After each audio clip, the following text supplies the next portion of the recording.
I don't want to marry someone who only makes $900 a month. There's no reply from my mother-in-law on the phone. Maybe she's stunned. Hello, are you there? I'm talking about the mother of a man who only earns $900 a month. What are you talking about? I'm saying Aaron only makes $900 a month from his part-time job. I think you might be missing a zero. No, I'm not. It's really $900 a month. My name is Maria, and I'm a 29-year-old housewife. I've been married to my husband, Aaron, for 5 years, and we live in an apartment. We don't have children yet, and though we're not rich, we live comfortably and happily, doing work we enjoy. About 6 months ago, things started to change. My mother-in-law, who lives nearby, demanded to move in with us. Despite our efforts to explain that we couldn't accommodate her, she didn't listen. To my surprise, Aaron supported her, which caused a lot of tension between us. Then Aaron made a troubling decision. After my father-in-law passed away a few years ago, my mother-in-law had been living alone and managing fine. But she started feeling uncomfortable being by herself and wanted to move in with us. The real reason, though, was that her house was old and falling apart. She didn't want to pay for the renovations, so she figured moving in with us would solve her problem. When we got married, Aaron promised that we wouldn't live with his parents. His parents' house is just a 10-minute drive away, so if she needs anything, we can easily go there. Also, I know my mother-in-law has never liked me and often makes sarcastic comments. If she moves in with us, she might become even more difficult. On top of that, she recently quit her part-time job and is now unemployed. If she moves in with us, we would have to cover her living expenses too, which we just can't afford right now. Despite this, my mother-in-law said, "Don't be so proud when my son supports you financially." I tried to explain that I work from home and Aaron doesn't support me financially, but she ignored me. She insisted that with Aaron's income, we could live comfortably, but we can't manage on his income alone. So I asked her if she knew how much Aaron makes each month. She replied confidently, "Of course. He's my son, and you're lucky he's well paid." Really? How so? If my husband's salary were really high, then a part-time job working just 3 days a week would pay well too, I said. My mother-in-law, acting superior, offered to handle the housework so I could focus on work. She then criticized me, saying, "You can't manage your finances well even though my son earns so much. Aren't you a big spender?" I responded, "No, I'm working hard every day and saving money. I'm not a spender." She then said, "Aside from money, this apartment is too small for 3 adults." When I mentioned that, she casually asked, "Do you want to move to a bigger place or buy a house?"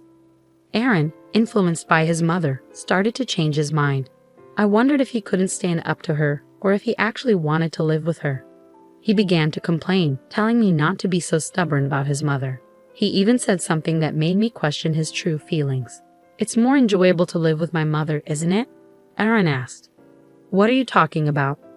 "He says she'll take care of the housework for you. It would make things easier for you, Maria."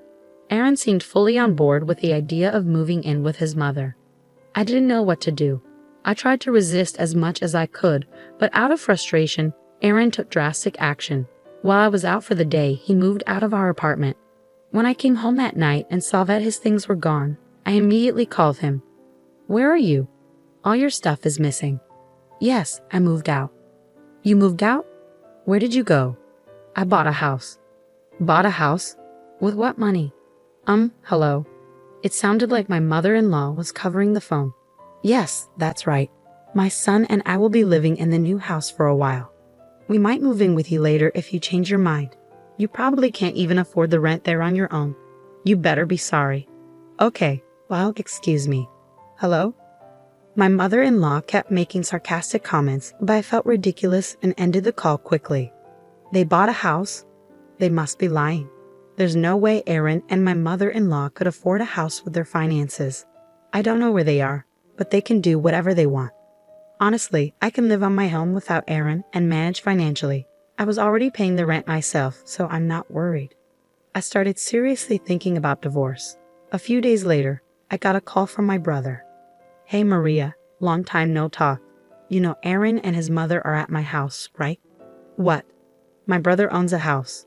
After he bought it, he got transferred, and I've been managing the house since then." "Hold on a second." I immediately checked the safe in the bedroom. The key to my brother's house is missing. Tom, the key is gone. Did you call Aaron? No, I'm actually watching the house from outside. I'm sorry, Tom. It's a long story. I think I have a pretty good idea of what's going on. What should I do? We can call the police right away. Yeah, but they're your family. I don't think the police will intervene. That's true. I'm sorry. I'll handle it in a couple of days. Can I ask you to wait a bit? Okay, let me know if there's anything I can do to help. Thanks. As soon as I got off the phone with my brother, I called my husband. Oh, I hope you're feeling sorry by now. Why is my mother-in-law picking up? Where are you? Oh, you don't sound very sorry, do you? Where are you? I don't mean to tell you anything, my mother-in-law said smugly. You're desperate, aren't you? You don't want to give up your husband with a $9,000 monthly salary, she continued. $9,000 salary? Who were you talking about? Of course it's my son. A son with enough money to buy such a splendid house. Ha ha ha. I couldn't help but burst out laughing. What's so funny? She asked, sounding offended. Aaron said that if you don't listen to him, he's willing to divorce you. I see. Then divorce is fine, I replied calmly. How stubborn are you? If he dumps you, you won't be able to make it on your own, will you? Of course I will, I said confidently. I don't want a husband who only makes $900 a month. There was no response from my mother-in-law on the other end of the phone. Maybe she was speechless. Hello? Are you there, the mother of a man who only makes $900 a month? I asked again. What are you talking about? She finally replied. I'm saying that Aaron makes $900 a month from his part-time job. I explained. I think you're missing a zero, she said. No, I'm not. It's $900 a month. When I asked Aaron about his salary, he said around 9. Yes, that's right, around 9, I confirmed. Well, I guess it's hard to believe that your son only makes $900, I said. $9,000 is quite a high salary, she replied, still clinging to her misconception.